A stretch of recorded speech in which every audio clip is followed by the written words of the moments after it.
my name is Brian King and I'm from West Michigan. The year, make, and model of my rig is a 2021 Toyota TRD Pro Tacoma. Probably the most unique aspect of our build is the Disrupt camo wrap that we put on it. And it was designed by my cousin Jason Hulse. And the camo on this is patterned after the World War I battleship pattern. There's two types of camo.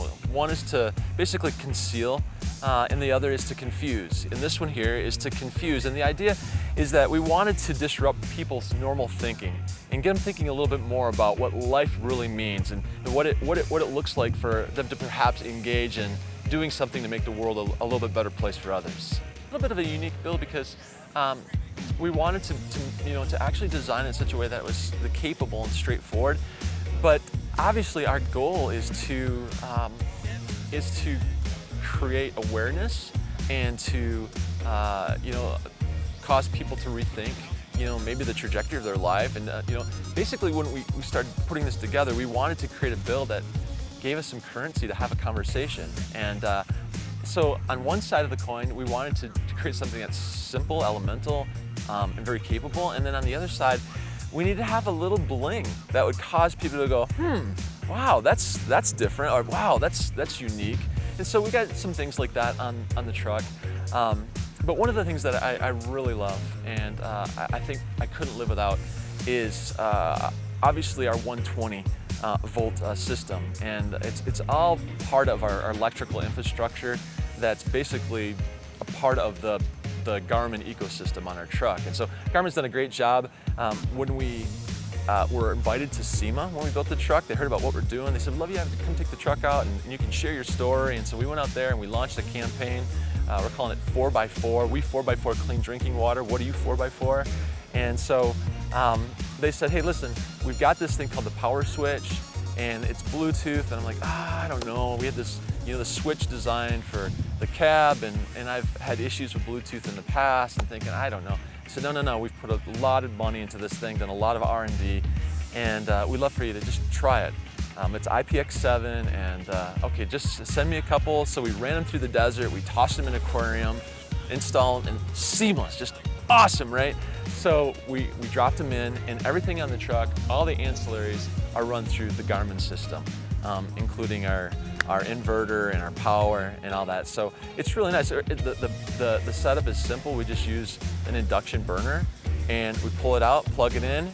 We do all our cooking on that. So just straightforward, simple. And when we're done, unplug it, pop it right back in the truck vault, and off we go. So love that setup. I love the simplicity of it. It's effective. It's a win. So we just did an installation on Baja Design's LP4 system up top. Absolutely fantastic. Got together with our friends at Sherpa and Blaze Off-Road, and we created this really unique new integration with the 7 lights across it and the new fairing to support it. So Mitchell Sweets at Blaze Off-Road, he does everything custom, hand-built. His harnesses and all his wiring are just off the chart, exceptional. So, what's really unique is one of the things that we're honored by is we live in West Michigan, and folks from all over the nation flew out to actually do installations on the truck. Derek Tacoma from Arizona, he dropped in the cab relocation mounts, giving us some more space with the 35s. Mitchell flew out from Denver, Colorado to do the installation and on all the wiring. Jacob Pike from Denver, Colorado came out and he actually did the installation on the wrap. Just some amazing people. Can't say enough about these folks. We're utilizing the Sherpa rack. This is the Grand Teton, and then we got the crow's nest on the back, supports all of our top features. The big wheels, we have a Stop Tech caliper setup with SOS performance, rotors, and disc all the way around the truck. On C4 armor, C4 fabrication. But between the actual build and now, we've traveled across the United States several times, traveled up and down Utah, throughout Arizona. We've been to several Overland experiences, west and mountain, and we're hoping to get to east here soon. We've been to Nevada, out to Las Vegas. We've been throughout the mountains in Colorado. So it's been great. We've been all over the place sharing our story and enjoying the ride, seeing the beauty that is America and enjoying our time together. One of my favorite trips was just simply going to the Grand Canyon, as silly as that sounds. I've never been there. And so we thought, you know what, we're gonna be out west, let's pop in, and that is just phenomenal. I've never seen anything like the Grand Canyon. And I know it's like a serious tourist spot, right? And it seems like a lot of people go there. But for me, when when it's your first time seeing that and experiencing the magnitude of that and the beauty of that, it's moving, it's powerful. You know, and what I love too is I always travel with my wife and my dog. So it's just a great time for us to develop intimacy, talk about issues, come together, and just enjoy life. So it's great, never better. So I give direction to an organization that I founded back in 2008 called Vox, okay? And Vox does clean water development in rural Africa. And so a lot of what we do centers around overlanding throughout the bush, across the regions of Africa, sub-Saharan Africa, with a purpose to address non-functioning wells and to assist people when it comes to creating clean water infrastructures, okay? So overlanding is just part of the ebb and flow of what we do as a community, as an organization. So we use, we use the Alu-Cab Explorer topper to keep everything secure. And you know, these trucks, the weight can add up really fast on these things from the truck vault system that we've got on the inside. I'll open up and have you take a look at that. It allows us to keep everything organized on the inside. You can see. And then here's our electrical system. It's basically plug and play right there. We've got a Wagon Tech 3,000 watt inverter in the back, and then we got two 100-hour lithium battle-borne batteries that are tucked into a Yeti case, kind of keeping it on the DL so people don't know what's going on back there. Let's see what else we got going on here. So this is a little bit of the electrical management system that we have here on the truck. We call it our flux capacitor. Yeah, it's our flux capacitor, right? Anyhow, we're utilizing the RedArc Manager 30 with Red Vision, and allows us to monitor all of our sources, our batteries, our water, go down the list. And then here's the Garmin setup with their power switch systems. We actually have 3 of these on our truck. It comes with 6 different switches, and so I think we've got a total of 18 on the truck.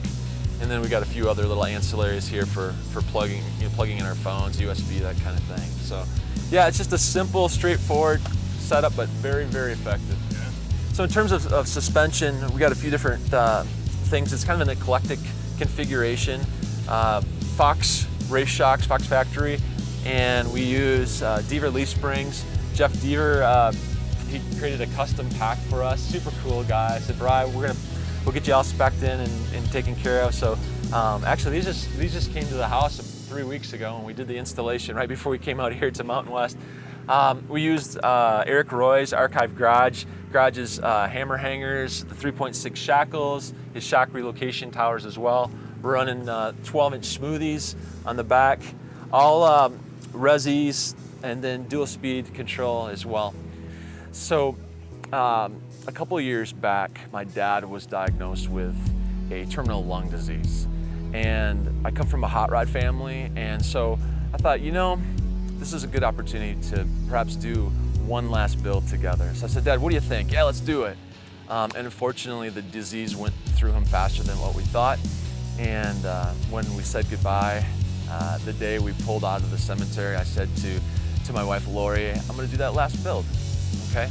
And I thought, should I do a Camaro? Should I do an old school Mustang? And the more I thought about it, my dad used to say, cars and trucks are cool, but people are what really matter, okay? So as I thought about that, we do this development work in Africa, and we run Hiluxes and Toyota Land Cruisers, and we've got a Unimog over there.